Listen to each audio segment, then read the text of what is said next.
Life had never handed Miriam anything on a silver platter.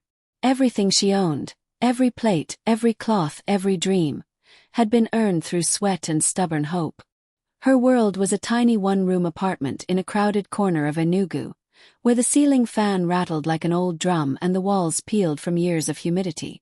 But despite the hardship, the room always felt alive because of one person, Dami, her 7-year-old son. Her reason for waking up before sunrise.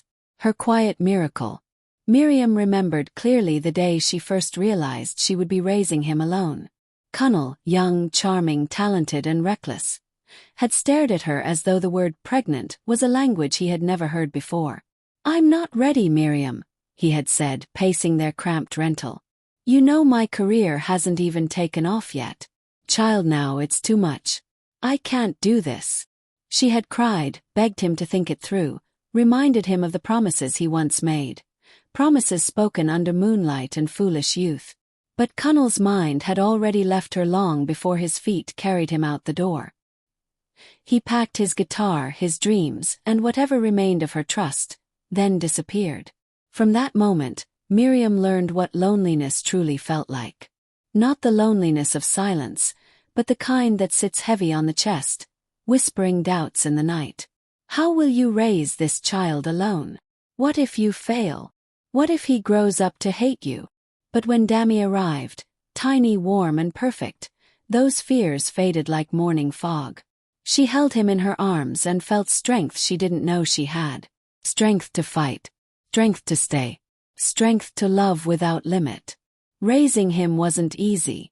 By day, she sold recharge cards at a corner kiosk, calling out prices with a tired smile. By afternoon, she hurried to her laundry clients, scrubbing shirts until her fingers wrinkled.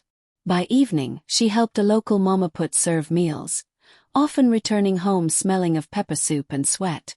Cunnel returned the same way he had left years ago, suddenly without warning. Only this time everything about him had changed. The quiet Enugu street stirred with excitement the moment the gleaming black SUV rolled through. Its engine purred like something alive, its metallic body reflecting sunlight so sharply that villagers squinted. Children ran after it, laughing and pointing. Market women abandoned their stalls just to stare. "That car fit by this whole neighborhood," someone exclaimed. Then came the whispers. "Is that not Cunnel? The same Cunnel that left Miriam? Ah, money is good. See how he's shining." He stepped out slowly, the door opening with a soft hydraulic hiss. Cunnel had always been confident, but this version of him was different. Bolder, louder, wrapped in wealth like a second skin.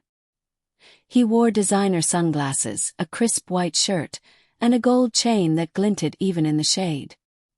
His shoes alone looked like they cost more than Miriam's monthly rent. People gathered around, murmuring as he passed. Some congratulated him on his success. Some stared in disbelief. But everyone remembered the story. The struggling musician who vanished the moment he heard he would be a father. Cunnel did not waste a single moment. Within 1 week of his return, people were already talking.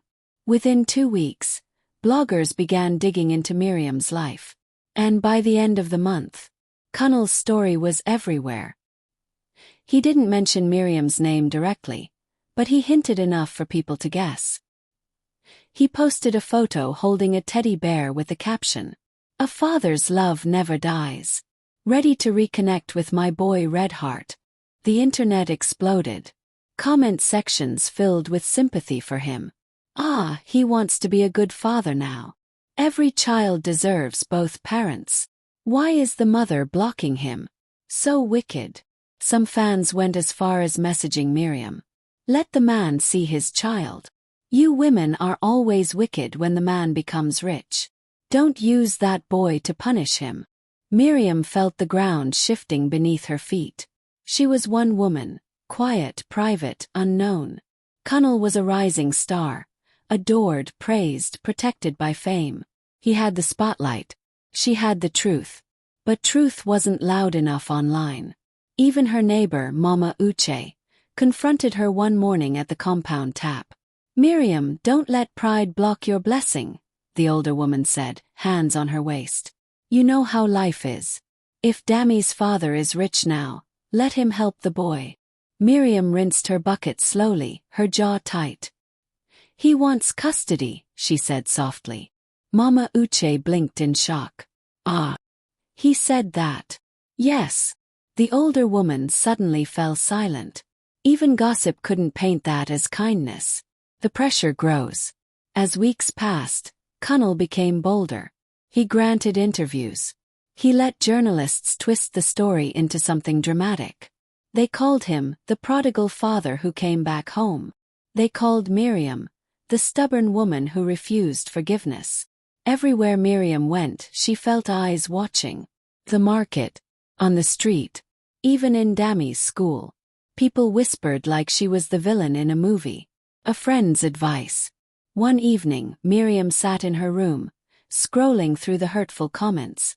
Her friend Adiz rushed in after seeing the latest blog post. Miriam, this is too much, Adiz said, pacing the room. You need to speak out. Tell your story. Let people know what he did to you. Miriam shook her head firmly. I won't drag him publicly, she said. I won't raise my son through bitterness. Adiz frowned. But Miriam, he's painting you as the problem. People are believing him. Let them believe, Miriam whispered. The internet doesn't know my truth. And I won't exchange insults with the father of my child online. Adiz sat beside her, grabbing her hand. You're too good, Miriam. But good people get crushed in this world. I'm not fighting the world, Miriam said softly. I'm fighting for my son. And God will help me. The question Miriam feared. But the world wasn't the only challenge. Dami had begun to notice the whispers at school. Teachers looked at him differently. Classmates teased him. So one night, as they ate dinner, Dami raised his small, innocent eyes and asked, Mummy, that man on TV. Why does he say he's my daddy? Miriam's spoon dropped. She wasn't ready. No mother ever is. She reached for his hand. Because he is, she said gently. But he wasn't ready to be a father when you were born. Dami blinked slowly, absorbing her words. Is he ready now? He whispered. Miriam swallowed a lump in her throat. I don't know, my son. But readiness is not shown with cameras and interviews. He nodded thoughtfully. Then he asked the question that shattered her. Mummy, are you scared he will take me? Her heart broke. Her hands trembled as she cupped his cheeks. I will never let anyone take you, she whispered. God gave you to me. You are my blessing. She pressed her forehead to his. And I will fight with everything I have. Dami hugged her tightly. In that moment, Miriam realized something. The battle wasn't about. Cunnel was not a man who accepted defeat easily. When he realized that Miriam would not bow to pressure, would not melt before fame, and would not allow intimidation to shake her, he switched tactics. He took the matter to court. The news spread within hours. Bloggers posted pictures of him walking into the courthouse in a designer suit. Fans commented as if it were entertainment. But for Miriam it was not entertainment. It was her life, her child, her world. The courtroom. The morning of the hearing arrived heavy with anxiety. Cunnel stepped out of his luxury SUV with two lawyers wearing sharp suits and determined faces. Miriam arrived minutes later in Kiki, her hands trembling, dressed in a simple blouse borrowed from Adiz. She held Dami's birth certificate, old medical receipts, school payment slips, and a quiet prayer in her chest. Inside the courtroom, the contrast between them was painful. Cunnel sat confidently, tapping his fingers on the wooden desk. His lawyers whispered strategies into his ears. Miriam sat alone, clutching her documents tightly, her breath unsteady. But her heart was strong. She wasn't there to win an argument. She was there to protect her son. The testimony of a mother. When the judge asked her to speak, Miriam stood slowly, smoothing her skirt. Her voice trembled at first, but as she continued, it grew stronger. She told the story of her life, not with bitterness but with truth. She explained how Cunnel walked away when she needed him most. How she worked 3 jobs just to feed her son. How she carried Dami to the clinic alone when he suffered malaria. How she sold her phone once just to pay his school fees. How she stayed awake at night praying she would never fail him. As she spoke, the courtroom fell silent. Even the judge leaned forward, listening carefully. Miriam wasn't performing. She wasn't begging. She was simply telling the truth, a truth carved from sleepless nights and motherly love. Cunnel's defense. Cunnel's lawyers stood confidently. One of them said, "Your Honor, my client is now financially stable and capable of giving the child a better life. A life with opportunities. A life of comfort." Another added, "He is a public figure who wants to be present in his son's life. The mother has no right to deny that." Cunnel nodded proudly, adjusting his gold watch as though that alone proved he had changed. Miriam's words that shook the room. The judge turned to Miriam again. "Do you have anything to say?" She stepped forward. Her voice was soft but steady. "A better life is not only money," she began. Cunnel's lawyer scoffed, but Miriam continued. "A better life is presence. Better life is sacrifice. A better life is waking up at 3 a.m. when your child is sick, even when you have work at dawn." She swallowed, her eyes shining with emotion. A child is not a prize to be claimed when convenient. A child is not something you remember only when success comes. She paused, breathing through the ache in her chest. "Your Honor, I have raised my son with love and everything I had, even when I had nothing. I don't have a big house or fancy cars. But I have something money cannot buy." She pressed a hand to her heart. Consistency. And love that never ran away. Her words echoed across the courtroom. Some people lowered their eyes. Even Cunnel stopped tapping his fingers. For the first time since the trial began, he looked unsure, almost ashamed. The judge decides. After reviewing the evidence, 7 years of proof that Miriam raised Dami alone, the judge removed his glasses and spoke clearly. "Custody remains with the mother." Cunnel blinked. The judge continued. "The father may seek visitation rights, but only after completing mandatory counseling and proving consistent involvement. His absence for 7 years cannot be ignored." A wave of relief washed over Miriam. Her knees weakened, and she quietly sank back into her seat. Tears filled her eyes, not of sadness but of victory. Cunnel lowered his head. His fame, money, and lawyers had not protected him from the truth. The moment after, outside the courtroom, Cunnel approached her. He didn't wear the smirk he once had. He didn't boast or argue. Instead, he said quietly, "Miriam, I didn't know it would be like this." She looked at him, really looked at him, and saw something new in his eyes. Not anger, not pride, but regret. "You walked away," she said softly. "And now you must walk your way back, if you truly want to be a father." Cunnel swallowed hard and nodded. For the first time, Miriam saw him not as the musician on TV, not as the man who abandoned her, but as someone who finally understood the weight of his choices. But understanding wasn't enough. He had a long road ahead. And Miriam? She walked away from the courthouse with renewed strength. She had faced wealth. Time moved quietly, like soft wind brushing past old wounds. Months went by after the court ruling, and Miriam continued her life the same way she always had, with hard work, quiet determination, and love that never wavered. But now, something inside her had changed. She no longer woke up with fear gripping her chest. She no longer jumped at every unknown phone call. She no longer wondered if Cunnel would show up to turn her world upside down.